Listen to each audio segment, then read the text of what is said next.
My beloved brothers and sisters, let me tell you something that many people never admit out loud. A woman is only controlled the moment she forgets who she is. People don't overpower you because they're strong. They overpower you because they've convinced you that you're not. And the day you stop believing that lie is the day every form of manipulation collapses. Today, I want to speak to every sister who has been silenced, sidelined, dismissed, or emotionally cornered. Because if you knew the strength Allah placed inside you, you would never accept half love, broken respect, or someone else's dominance over your heart. This message is not about rebellion. It's about reclaiming the dignity Allah already gave you. And once you understand that dignity, no man alive will ever be able to control you again. One of the first places where control begins is in the heart.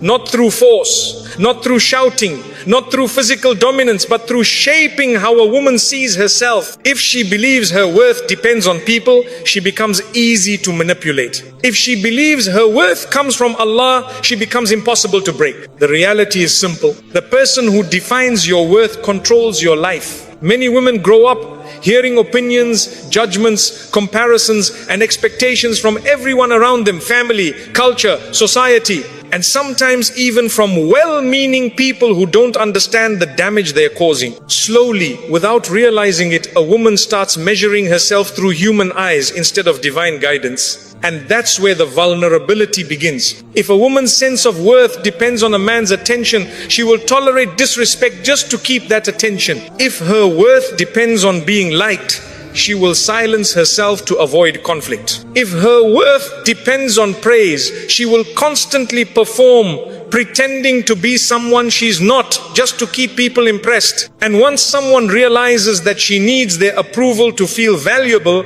control becomes effortless. But the moment she shifts her internal foundation, the moment she firmly anchors her worth in Allah, everything changes. Because when a woman truly understands that her value comes from her Creator, not His creation, she sees through the games instantly. Compliments no longer blind her. Criticism no longer breaks her. Rejection no longer defines her, and attention no longer buys her silence. When she knows that Allah is the one who honors her, she stops giving people the power to dishonor her. This is why the Qur'an constantly reminds believers that honor, izzah, belongs to Allah, not society, not culture, not relationships, not wealth, not status, not appearance. Allah says He honored the children of Adam, all of them. That means a woman's worth isn't earned. It's given. It's intrinsic. It's built into her existence. So when a woman forgets this divine honor, she ends up chasing man-made substitutes for it. Compliments, validation, attention, flattery, and every time she chases those things, she puts herself at the mercy of whoever is handing them out.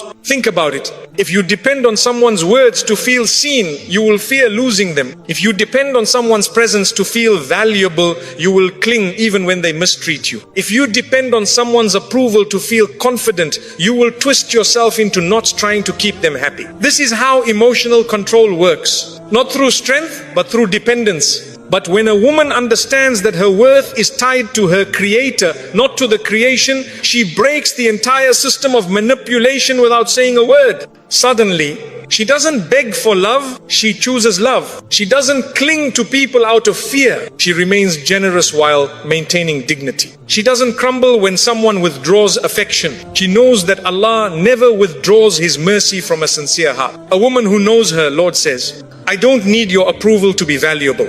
Allah has already honored me. That sentence destroys 90% of the emotional leverage people use to control women. Why? Because you can't intimidate someone who isn't desperate for your validation. You can't guilt someone who isn't trying to impress you. You can't manipulate someone who doesn't fear losing you. You simply lose your power over them. And the beauty is this: when a woman's worth comes from Allah, she doesn't become arrogant, she becomes stable. She doesn't become rebellious, she becomes principled. She doesn't shut people out, she stops letting the wrong people enter too deeply. Her relationships improve because she stops behaving from insecurity and starts behaving from clarity. She loves sincerely, not fearfully. She serves generously, not desperately. She communicates honestly, not anxiously. She walks with confidence, not with emotional dependency. People feel the difference immediately. They can sense when a woman is grounded in something greater than their opinion of her. Her presence becomes lighter but stronger, softer but firmer. Impossible to push over, impossible to manipulate. And here's another truth. When a woman takes her worth from Allah, she stops settling for half-hearted treatment. She doesn't accept disrespect disguised as love. She refuses to carry emotional burdens that were never hers to hold. She recognizes red flags early because she isn't blinded by the need to be chosen. She knows she is already chosen by Allah. This mindset transforms not just her relationships but her entire life. It improves her worship because she's not distracted by seeking people's approval. It improves her emotional health because she no longer ties her identity to unstable human reactions. It improves her decisions because she is not acting from desperation. It improves her resilience because she knows that human disappointment does not define her destiny. People can reject you. People can misunderstand you. People can underestimate you.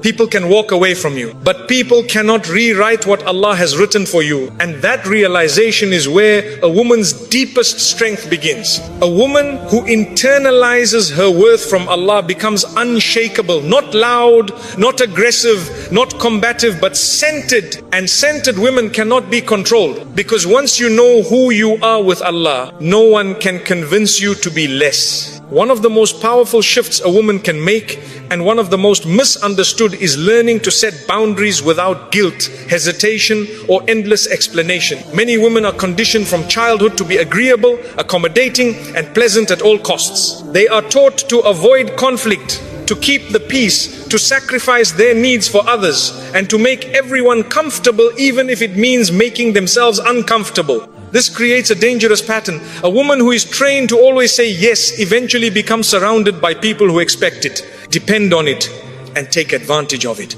That's the perfect environment for control to grow. People don't usually control women through strength, they control them through expectations. If someone knows you are too kind to say no, too afraid to disappoint, too patient to resist, too forgiving to hold a line, they will shape your behavior by pushing exactly where you never push back. When a woman has no boundaries, her kindness becomes a tool in other people's hands, her compassion becomes a weight on her neck, and her generosity becomes an open door for those who have no intention of giving back. It's not that she is weak, it's that she never learned that kindness without boundaries becomes self-destruction. From an Islamic perspective, boundaries are not rude, they are a necessary act of self-respect. Allah did not ask you to please people at the expense of your dignity. The Prophet ﷺ taught us not to burden ourselves beyond our ability and to speak the truth even when it is difficult. Setting boundaries is simply living those teachings with courage. A strong woman recognizes that constantly pleasing people is not compassion, it is surrendering control of your life. She understands that every yes that goes against her values, her well-being, or her sanity is actually a slow form of emotional erosion. The more she gives without limits, the more people take without gratitude. And the moment she tries to reclaim her space, those same people call her changed, selfish, or difficult. But that reaction is not proof that she's wrong. It's proof that they were benefiting from her lack of boundaries. When a woman evolves and begins to set limits, the first people to complain are the ones who were taking advantage. And that alone should tell her she is finally doing something right. A boundary is not a wall. It's not harshness. It's not arrogance. It's not rebellion. A boundary is simply a clear line that says this behavior is acceptable. This behavior is not. And a woman who respects herself enough to define those lines becomes far harder to manipulate. Because people cannot guilt trip her into compliance when she has already decided what is healthy and what is harmful. They cannot push her into exhaustion when she refuses to carry responsibilities that are not hers. They cannot use anger, silence, or emotional withdrawal to force her into submission when she understands her worth is not tied to their reaction. She learns to say no without paragraphs of explanation. She learns to say, I can't do that, without fearing backlash. She learns that protecting her energy is not selfish, it is stewardship of the body, the heart, and the mind that Allah entrusted to her. A woman who always feels guilty saying no is a woman who has been conditioned to believe that her value lies in her availability. But a woman who knows her value with Allah understands that her time, her attention and her emotional capacity are precious resources that must be guarded.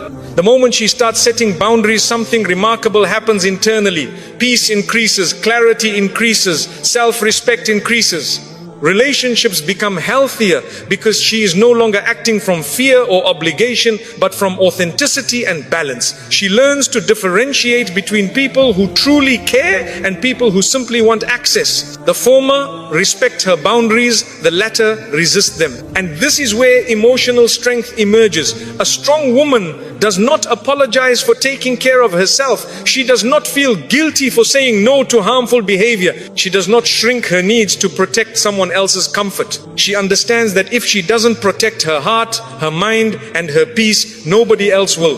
That responsibility belongs to her. When she sets boundaries, she regains control of her life. She stops allowing people to dictate her emotions. She stops carrying the weight of everyone's expectations. She stops living in a state of exhaustion, resentment and fear. Instead, she moves into a life where her generosity is genuine, her love is intentional, and her relationships are built on mutual respect rather than silent sacrifice. The most misunderstood truth is this: a woman with no boundaries is easier to control, but she is also deeply unhappy.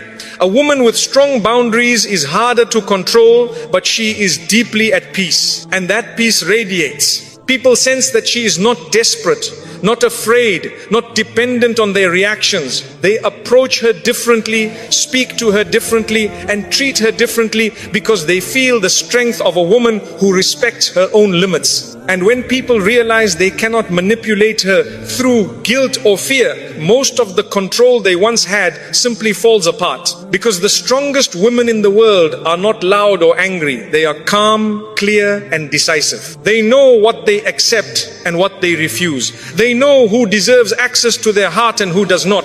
They do not waste their lives being everything for everyone. They live with the dignity Allah granted them. This is what makes a woman uncontrollable. Not aggression, not rebellion, but the quiet, steady, unshakable confidence of someone who sets boundaries without apologizing. One of the most subtle and dangerous forms of control is emotional manipulation. It doesn't shout, it doesn't force, and it doesn't announce itself. It works quietly, slowly, shaping how a woman thinks, reacts, and even how she sees her own reality. Many women fall into this trap because manipulation doesn't look like abuse at first. It looks like concern, disappointment, guilt, affection, withdrawal, or just how he is. But underneath all of it is one goal: to make her behave in ways that benefit someone else at the expense of her own well-being, confidence, and clarity. Emotional manipulation begins when someone discovers that your emotions are accessible and predictable. If they know you hate conflict, they will use conflict to silence you. If they know you fear disappointing them, they will use guilt to steer your behavior. If they know you crave reassurance, they will withhold it until you act the way they want. If they know you doubt yourself, they will subtly deepen those doubts until your confidence becomes too weak to resist their influence. A woman who doesn't understand this pattern ends up trapped in a cycle where her emotions are being used against her. She walks on eggshells, constantly monitoring her tone, her decisions, her expressions, even her thoughts, trying to avoid triggering someone's anger or withdrawal. Slowly, she becomes less of herself and more of what the manipulator wants her to be. But a strong woman, the kind of woman Allah wants her to be, refuses to hand over her emotional steering wheel. She learns to recognize manipulation before it takes root, and she knows that anyone who tries to control her through emotions is not offering love but extracting obedience. Manipulators often rely on guilt because guilt is one of the fastest ways to control a kind-hearted woman. They say things like, after everything I've done for you, you're still doing this? or if you cared, you would act differently, or you're being ungrateful. These phrases are not sincere reflections of love. They are hooks designed to make her doubt her own intentions. The goal is to keep her constantly apologizing, constantly explaining, constantly proving herself to someone who never intended to treat her fairly in the first place. A strong woman understands that guilt is only valid when she has genuinely done something wrong in the sight of Allah, not when someone else feels inconvenienced or entitled.